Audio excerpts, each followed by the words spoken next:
रामायण का अपमान किया है, हिंदुओं का अपमान किया है। ये उन करोड़ों लोगों का अपमान है जो राम भगवान को मानते हैं, जो सीता माता को मानते हैं, जो हनुमान जी को मानते हैं। तो बहुत शर्म वाली बात है और मुझे लगता है कि हिंदुस्तान में इससे पहले किसी आस्था से जुड़ी हुई फिल्म इससे घटिया और इससे बेकार फिल्म नहीं बनी होगी। जो बाइकॉट गैंग जो पठान फिल्म का जो विरोध कर रहे थे और उस विरोध का कोई मतलब नहीं बनता था, पठान फिल्म ने कुछ ऐसा अपमान नहीं किया था हिंदुओं का, लेकिन ये फिल्म में तो सरासर अपमान है हिंदुओं का। और उसके बावजूद वो बाइकॉट गैंग जो पठान फिल्म का विरोध कर रही थी, जो पीके फिल्म का विरोध कर रही थी, वो आज सोई हुई है। घटिया किस्म का डायलॉग लिखा है मनोज मुंतशिर ने, ओम राउत। मुझे लगता है कि ये फिल्म उन्होंने किसी आस्था के लिए नहीं, किसी के आस्था के लिए नहीं, उनके आस्था को ठेस पहुंचाने के लिए, हिंदुओं के आस्था को ठेस पहुंचाने के लिए किया है। और इनका सिर्फ एक ही मकसद था कि राम के नाम पर पैसा कमाए, और देखिए कमाई हो रही है। जैसे रामानंद सागर के रामायण था जिसमें अरुण गोविल, एक किस्सा है याद आता है कि जब वो सड़क पर सिगरेट पी रहे थे तो कुछ लोगों ने उनका क्रिटिसाइज किया था कि आप राम हैं, और उसके बाद उन्होंने कभी सिगरेट नहीं पिया, जहां तक हमारी जानकारी है।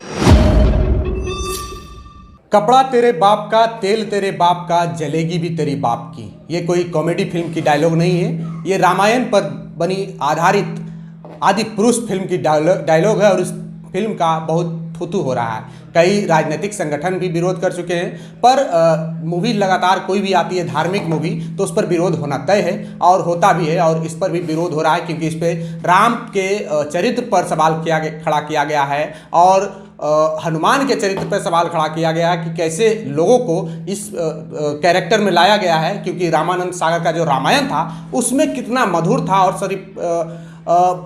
सारे परिवार लोग मिलकर देखते थे। पर इस फिल्म में कई जगह ऐसे हैं जो जहाँ पे डबल मीनिंग का प्रयोग किया गया। इन सभी मसलों पर बात करेंगे। हमारे साथ में पब्लिक स्टेशन के अमान हैं। अमान, क्या मैसेज देना चाहते हैं, क्या देना चाह रही है मूवी मैसेज? देखिए, इस मूवी ने तो मैसेज दे दिया है कि राम के नाम पर इनको नाम कमाना था और पैसा कमाना था।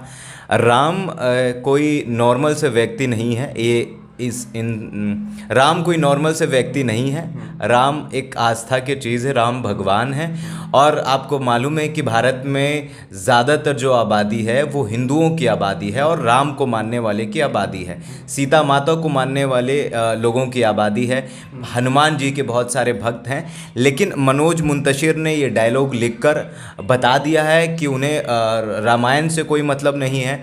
और मुझे लगता है कि शायद उन्होंने रामायण पढ़ा नहीं है, रामायण के बारे में उनकी कोई जानकारी नहीं है। और अगर जानकारी है तो मुझे लगता है कि वो एक नंबर के बिजनेसमैन और बिल्कुल थर्ड क्लास के बिजनेसमैन बन गए हैं, क्योंकि बिजनेस के नाम पर उन्होंने रामायण का अपमान किया है, हिंदुओं का अपमान किया है। ये उन करोड़ों लोगों का अपमान है जो राम भगवान को मानते हैं, जो सीता माता को मानते हैं, जो हनुमान जी को मानते हैं। अब बताइए कि इस तरह का ये डायलॉग मैंने जब सुना, देखिए अब फिल्म तो मैंने देखी नहीं है, लेकिन जाहिर सी बात है जब लोगों का ओपिनियन आता है, हम और आप एक पत्रकार हैं और पत्रकार के तौर पर जब हम किसी सिनेमा हॉल के बाहर खड़े होते हैं या फिर किसी भी दूसरे रिपोर्टर का जब रिपोर्ट देखते हैं तो हम लोग प्रतिक्रिया देखते हैं कि क्या उनकी प्रतिक्रिया है।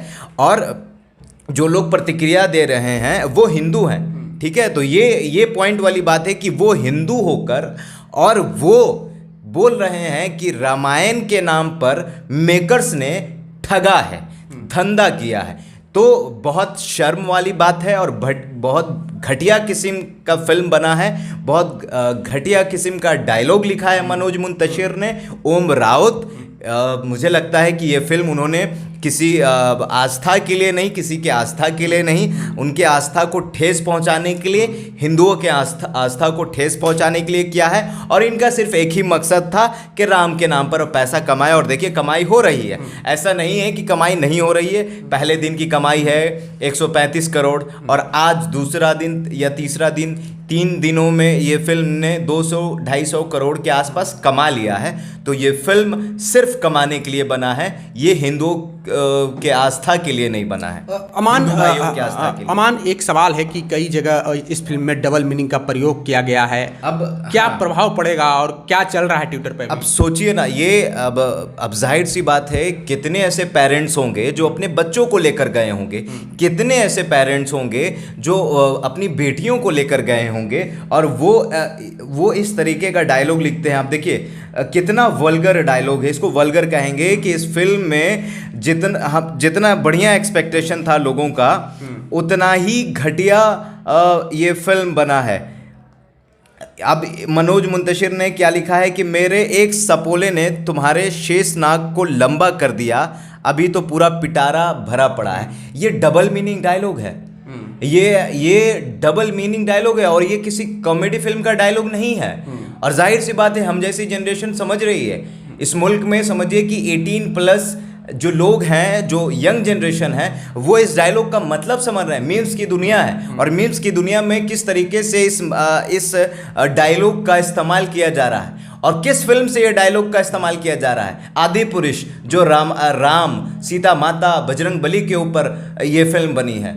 तो बहुत शर्म वाली बात है, और मुझे लगता है कि हिंदुस्तान में इससे पहले किसी आस्था से जुड़ी हुई फिल्म इससे घटिया और इससे बेकार फिल्म नहीं बनी होगी। अच्छा अमान, कई राजनीतिक पार्टी भी अभी बहुत ज़्यादा बोल नहीं रही, कहीं कोई भी संगठन नहीं बोल रहा है, क्या कहेंगे? संगठन की क्या मजबूरी है? कहा जा रहा है कि जाति का भी फैक्टर है, पार्टी का भी फैक्टर है, इस तरह के मामलों को कैसे? नहीं, फिल्म का विवाद और लोगों के अंदर गुस्सा दिख रहा है, चाहे वो हिंदू महासभा के लोग हों या फिर किसी भी हिंदू संगठन के लोग हों, वो इस फिल्म को लेकर कोर्ट में जा रहे हैं। और दिल्ली के हाई कोर्ट में भी ये फिल्म के ऊपर PIL डाली गई है, याचिका दायर हुई है। और जाहिर सी बात है, मुझे लगता है कि अब इस फिल्म को कहीं और स्क्रीनिंग नहीं करनी चाहिए, किसी और भी सिनेमा घरों में नहीं लगनी चाहिए, क्योंकि ये फिल्म अगर किसी व्यक्ति के ऊपर बनी होती तो ठीक है, चलता, लेकिन राम के ऊपर फिल्म बनी है, और इससे घटिया और फिल्म रामायण के ऊपर, राम के ऊपर इससे घटिया फिल्म नहीं बन सकती है। मुझे लगता है कि ये शायद इन्होंने हिंदुओं का अपमान करने के लिए फिल्म बनाया है, और हिंदुओं का अपमान करके ये फिल्म कैसे भी विवाद में आए और हम पैसा कमाएं। मुझे लगता है कि इन्होंने शायद देखा होगा कि पठान फिल्म में रंग के ऊपर किस तरीके से विवाद हुआ, तो पठान फिल्म 1000 करोड़ में पार कर गई। तो ये सोचकर इन्होंने कुछ कहा होगा कि कुछ छपरी डायलॉग्स, कुछ वल्गर डायलॉग्स लिखेंगे तो ये फिल्म पूरा विवाद में आएगी। और हमारा क्या है, तो जाहिर सी बात है, ये ना राम को मानने वाले हैं ना सीता माता को मानने वाले हैं, ये लोग ठगते हैं और इन्होंने ठगा है हिंदुओं को। अच्छा, एक आखिरी सवाल है अमान कि जिस तरह से रामानंद सागर के रामायण था, जिसमें अरुण गोविल, एक किस्सा है, याद आता है कि जब वो सड़क पर सिगरेट पी रहे थे तो कुछ लोगों ने उनका क्रिटिसाइज किया था कि आप राम हैं, और उसके बाद उन्होंने कभी सिगरेट नहीं पिया, जहां तक हमारी जानकारी है। तो ये सोचिए कि कितने वो रिस्पॉन्सिबल व्यक्ति थे कि वो समाज को उन्होंने राम के ऊपर फिल्म बनाया, और उन्हें डर इस बात का था कि हम जब राम का किरदार हमने निभाया है तो मेरी ये जिम्मेदारी बनती है, मेरी ये नैतिकता बनती है कि हम समाज में कुछ इस तरह का काम ना करें ताकि लोगों को राम जी पर से विश्वास ना उठे। तो विश्वास तो उठेगा नहीं ये फिल्म से, जाहिर सी बात है। लेकिन अब सोचिए ना, अब मुझे नहीं लगता है कि ये कोई इस तरीके से लिख सकता है। कोई राम जी ने ऐसा कहा होगा, राम भगवान ने ऐसा कहा होगा, सीता माता ने ऐसा कहा होगा, हनुमान जी ने ऐसा कहा होगा कि कपड़ा तेरे बाप का, तेल तेरे बाप का, जलेगी भी तेरे बाप की। ये कोई आस्था वाली फिल्म की डायलॉग हो सकती है? तेरे तेरे बुआ का बगीचा है क्या जो हवा खाने चला गया? आप बताइए, ये सेंटेंस को देखिए कि क्या सेंटेंस का यूज़ हो रहा है। और मुझे नहीं लगता है कि पहले के ज़माने के लोग इस तरह के भाषा का उपयोग करते होंगे, ये तो फिर भी भगवान की बात है। तो मुझे लगता है कि इन्हें राम की कोई जानकारी नहीं है, रामायण की कोई जानकारी नहीं है, और ये बस इनका एक मकसद था कि हम किसी भी तरीके से विवाद में आएँ और पैसा कमाएं। लेकिन मेरी ये दरख्वास्त है लोगों से कि आप फिल्म देखने मत जाइए, क्योंकि आपका पैसा भी बर्बाद होगा और आपका विश्वास टूटेगा, और हो सकता है कि नए जनरेशन के लोग इस चीज़ को मतलब चिल टाइप में ले लें कि अरे ये हमारे भगवान भी ऐसा हुआ करते थे। तो ये बिल्कुल, ये केशव पंकज, हंसने वाली बात नहीं है, ये बहुत सोचने वाली बात है कि राम भगवान के बारे में, राम भगवान के ऊपर फिल्म बनी है और उनके चरित्र को कैसे दिखाया जा रहा है, सीता माता को कैसे दिखाया जा रहा है, हनुमान जी को कैसे दिखाया जा रहा है। तो ये बड़े शर्म वाली बात है। इस फिल्म को बाइकआउट करिए। और मुझे नहीं पता कि वो लोग, वो गैंग कहाँ हैं, वो गैंग कहाँ सोए हुए हैं, जो बाइकआउट गैंग जो पठान फिल्म का जो विरोध कर रहे थे, और उस विरोध का कोई मतलब नहीं बनता था। पठान फिल्म ने कुछ ऐसा अपमान नहीं किया था हिंदुओं का, लेकिन ये फिल्म में तो सरासर अपमान है हिंदुओं का। और उसके बावजूद वो बाइकआउट गैंग जो पठान फिल्म का विरोध कर रही थी, जो पीके फिल्म का विरोध कर रही थी, वो आज सोई हुई है। तो मुझे लगता है कि हो सकता है कि उन लोगों को फिर से मनोज मुंतशिर या इस फिल्म के डायरेक्टर ने कहा होगा, भैया हम आपको पैसा दे देते हैं, हम पैसा कमाने के लिए ये फिल्म बनाए हैं, तो आप प्लीज़ हमारा बाइकआउट मत करिएगा। इसीलिए वो बाइकआउट गैंग सोए हुए हैं। चलिए, तो हमारे साथ में अमान थे पब्लिक स्टेशन के, और इन्होंने कहा कि वो बाइकआउट गैंग कहाँ है। लगता है बाइकआउट गैंग वाले को पैसा मिल गया है सोने के लिए और इस फिल्म का विरोध न करने के लिए। बहरहाल अमान ने जो बात रखी अपनी, इनकी बातों से कितनी सहमत है, प्रतिक्रिया कमेंट बॉक्स में जरूर दें। बने रहें हमारे चैनल के साथ। बहुत बहुत धन्यवाद।